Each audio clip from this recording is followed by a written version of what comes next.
Bueno, tengo una mala noticia. Sí, tengo una mala noticia, que es que hoy no hay directo. No, porque quiero ir a este acto que organiza Sociedad Civil Catalana en la librería Byron de Barcelona. Si puedo, haré un directo desde ahí. Y si no, porque esto es muy complejo, a veces el wifi, la gente, etcétera, etcétera, les grabo los vídeos y luego se los cuelgo. Pero como sé que no pueden pasar sin mis directos, Riu, si te van a subir los humos, no, al contrario, gracias a ustedes. Les voy a hacer el resumen de lo que ha pasado hoy, como hago siempre a las 8 de la noche. La verdad es que vamos a empezar con la crónica judicial. Lamentablemente siempre empezamos por actualidad y últimamente solo son casos de corrupción, presunta corrupción, comisiones fiscales generales que pasan a declarar como imputados, pero ya ven, esto es de ayer de La Vanguardia. El fiscal general niega ser el filtrador de los correos de la pareja de uso. Atención, es importante. Primero porque está investigado, hay indicios de delito. Espero, evidentemente, por su bien, incluso por el bien de la democracia en España y de las instituciones,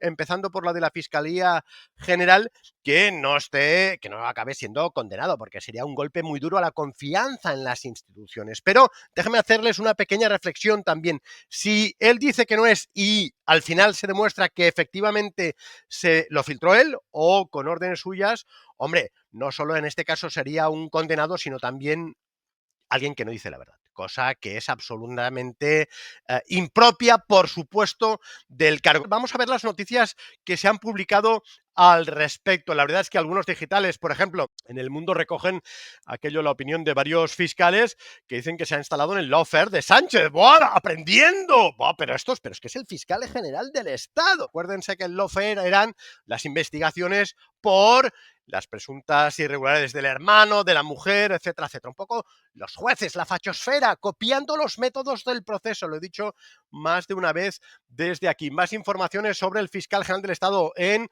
El Confidencial. Va al choque total, pero insisto, también es un poco impropio de la figura, porque es el fiscal general del Estado. Tiene que velar por perseguir a los cacos. O esta otra, en Voz Populi. Se lanza al vacío, desafía al juez y declara la guerra a Lastra. Bueno, pues ya lo ven. Lo que pasa es que, atención, noticia de última hora, la he visto en OK Diario. La fiscal que consiguió el mail del novio de Ayuso dice al juez que obedeció órdenes de García Ortiz. Con lo cual, desmentiría lo que dijo ayer el fiscal general del Estado bajo juramento ante el Supremo. De momento es su palabra contra la otra. Pero insisto, en este caso hay también pruebas documentales. A ver cómo termina. Bueno, más cosas también de la crónica judicial. Les he seleccionado esto del The Objective. El empresario que alertó a Ábalos sobre la trama del Fuel, una de las múltiples tramas alrededor un poco del Partido Socialista, ¿no? O con mandato del Partido Socialista en el gobierno, denunció el fraude en el 2020. En el 2020, estamos en el 2025, o sea, 5 años y no han hecho nada. ¿Pero esto qué es? O sea, ahí mangoneando, ¿no? Ha ido pasando el tiempo. O esta otra, que me ha hecho gracia en este caso del debate. Moncloa suspendió un proceso de selección en la embajada en Washington para colocar al exdirector de la Guardia Civil salpicado. Buah, esto de los concursos de selección y de méritos y tal, parece ser que, oye, metemos a los nuestros, pero es que además los nuestros presuntamente están salpicados por la trama, lo cual no deja de ser también muy grave. O este otro, vamos a empezar a hablar del hermanismo. OK Diario. El asesor le hacía al hermano de Sánchez hasta los programas de mano de sus óperas desde la Moncloa. Hombre, así cualquiera. Yo también puedo ser, no sé, Mozart o Beethoven, si me echan una mano así. Y esta otra, Yolanda, yo sí te creo, ¿eh? Resulta que ha salido otro escándalo de corrupción. En este caso, hombre, peor, sexual, ¿eh? Teníamos el caso de Rejón, que era portavoz de Sumar, el hombre de confianza de Yolanda Díaz.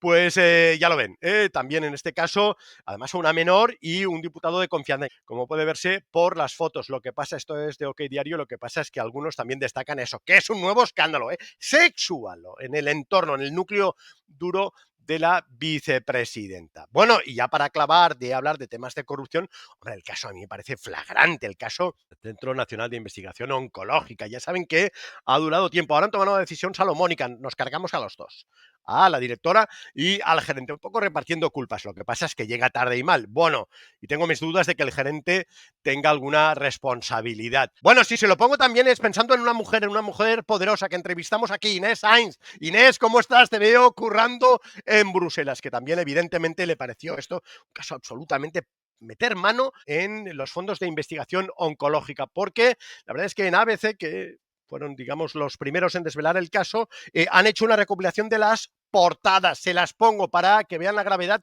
del caso. Esta primera, el Centro contra el Cáncer costeó viejas exposiciones en el Ártico, Estados Unidos y Mozambique. Seguro que no era para investigar.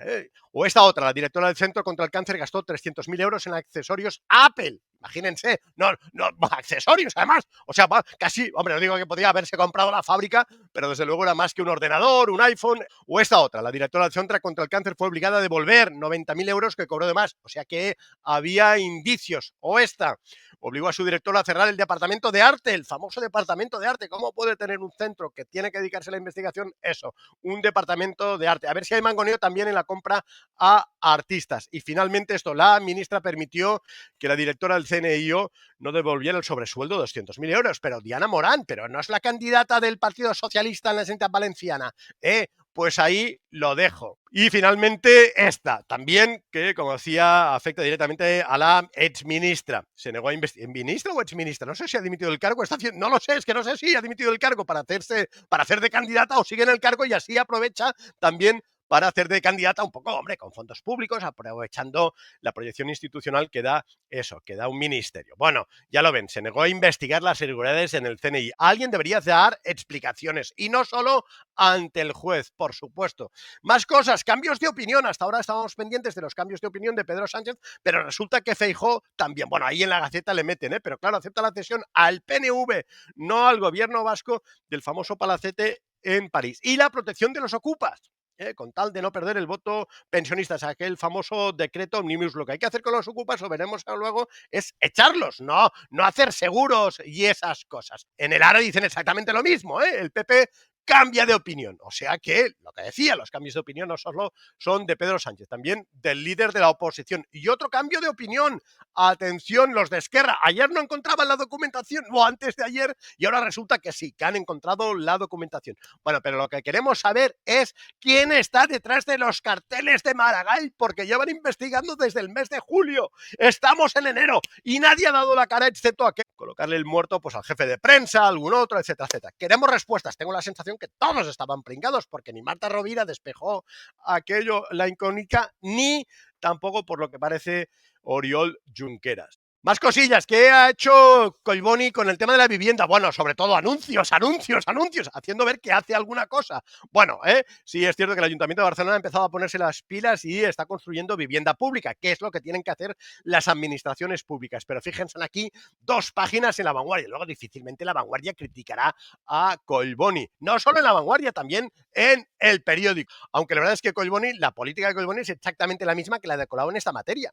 De hecho, fue teniente de alcalde. Cuando suben aquello, el régimen de la sanción, que ya saben que hasta 900.000 euros.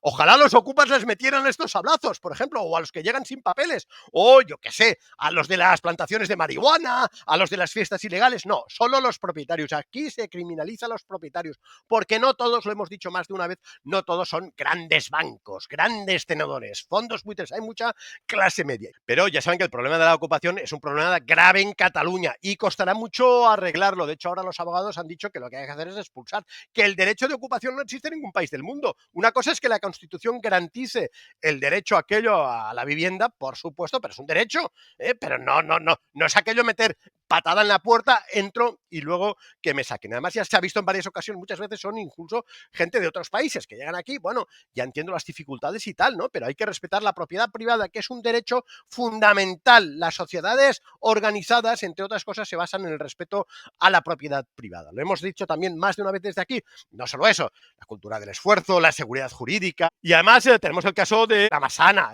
también, pobres y tal. Bueno, ya lo ven. Al final Collboni lo ha desalojado, pero es que esto viene de lejos. Además, entre otras cosas, resulta que los vecinos estaban hasta el moño. De hecho, La Vanguardia publicaba ayer, aquello, el Raval siempre se mostró dividido. Bueno, no, los vecinos estaban hasta el moño. Fíjense lo que publicaba La Vanguardia meses atrás. Malestar vecinal. No dividido, no. Malestar vecinal. Incluso no sé si es el mismo periodista, pero bueno, ahí lo dejo. Y además viene la cosa desde Colau. La degradación del barrio, del edificio. Bueno, y además hoy tenemos otro. De hecho, ayer los de la CUP lo anunciaban en el Parlamento. También me ha hecho gracia esto. Este es el mismo periodista que el de antes. Máxima expectación ante el inminente desahucio de un vecino de la casa Órsola. Lo que pasa es que empiezas a leer la crónica y lees esto. Nunca un desahucio en Barcelona generó tanta expectación como el que está previsto que tenga lugar mañana en la Casa Òrsola, el sindicato, todos movilizados, el sindicato de llogaters, los de la CUP, etcétera, etcétera, etcétera, ¿no?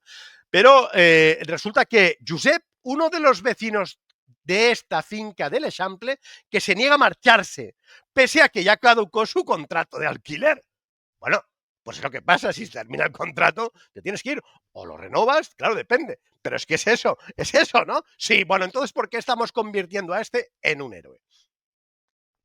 Por lo que decía antes, no podemos criminalizar aquello a la propiedad, incluso a pesar de que sean empresas, pero muchas veces, o sea, esto, es decir, perdón, si tú tienes un, no, voy a alquilar la casa y tal, se te mete alguien, no, oiga, mire, no quiero pagar, o simplemente se ha terminado el contrato, pero voy a seguir, y por el morro, además ahora no le pago, bueno, pues lo que hacíamos antes, falta eso, falta seguridad jurídica y seguramente también autoridad.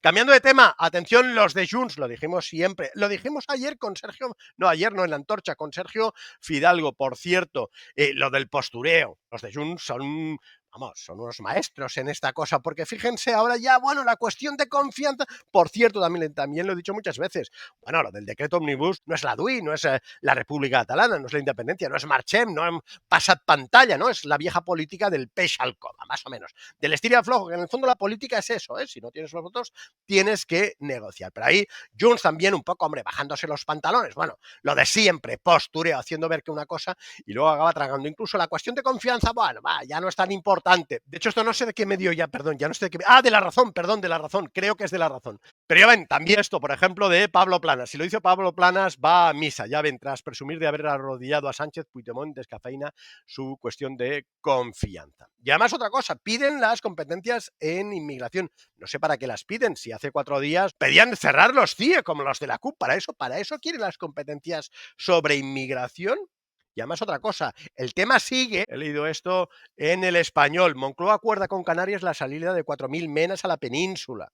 Atención, lo cual quiere decir que, bueno, que evidentemente intentarán repartirlos por todas las comunidades autónomas, por algunos barrios, además, con problemas, supongo, ya de convivencia, de seguridad ciudadana, etcétera, etcétera, y que además deben ir viniendo más, porque también lo hemos dicho más de una vez desde aquí, el tema se arrastra desde el pasado verano, la crisis, o sea que se arrastra de mucho antes, y la única política de inmigración del Partido Socialista es distribuir a los que llegan, repartir a los que llegan, lo cual no es una política de inmigración y provoca un efecto llamada innecesario. De hecho, ayer, por ejemplo, Ignacio Garriga lo decía, atención, un tema importante, lo colgó él en su perfil de X. En 2 años solo han llegado casi 5.000 menas a Cataluña, incluso según datos oficiales de la Generalitat, aportaba también la documentación de ellos casi 2.000 de Marruecos. Atención, un tema importante porque son menores. Algunos no sé si son menores, aquello, a veces hay muchas dudas o tienen que hacerles exámenes médicos, etcétera, etcétera. Pero a los 18 años dejan de estar tutelados.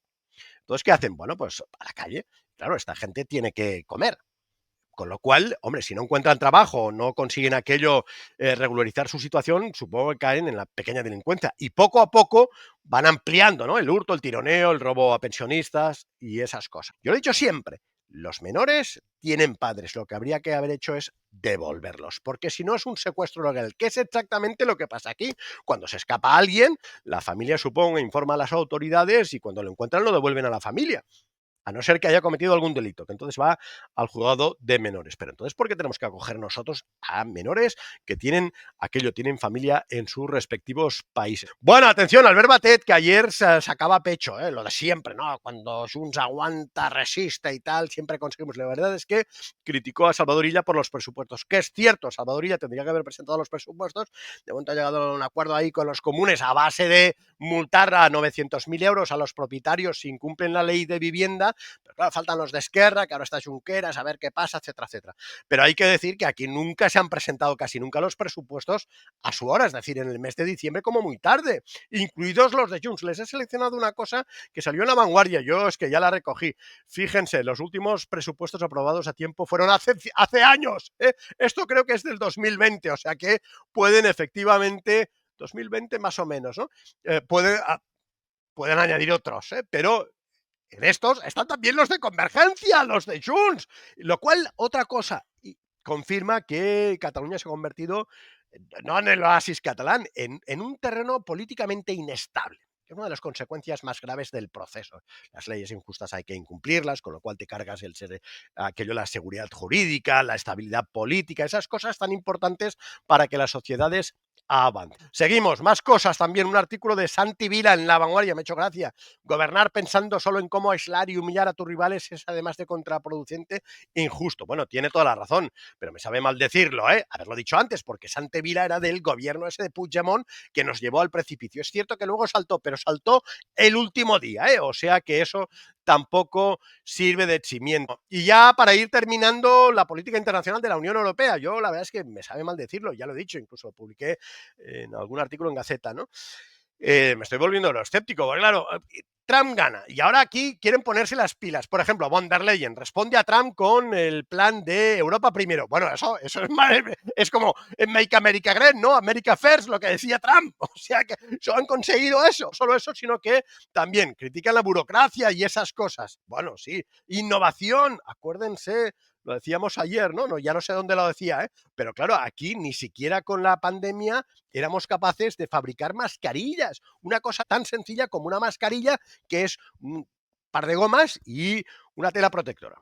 No, las teníamos que importar de China. Bueno, pues ahora están que si la innovación, la competitividad, etcétera, etcétera. Seguramente tendríamos que empezar, hombre, aligerando las estructuras de Bruselas, Parlamento Europeo. Yo la verdad es que la cantidad de gente que vive en el Parlamento Europeo, que tampoco es un parlamento auténtico, algunas cosas sí, pero claro, los estados en algunas cosas no ceden soberanía. Bueno, y para terminar quiero informarles de una próxima corrida de toros, el próximo 11 de febrero en la Pompeu. Les quiero ver ahí, la verdad es que va a haber 3 toreros de excepción. Albert Soler, lo vemos ahí ya toreando. Creo que le llaman Chiquitín del Cuellar. Bueno, Chiquitín no sé, algo así. Luego también Sergio Fidalgo, alias el Catalán, desde luego. Y por último, Xavier Rius. El calvo, aquí yo creo que me voy a poner de nombre torero el calvo del Parlamento. Lo digo por esto, ahí las escaleras del Parlamento. Ya saben que me tienen vetado estos dos señores, el de la izquierda, Josep Rull, presidente del Parlamento, y el de la derecha, Josep Escudé. Lo terrible, perdón,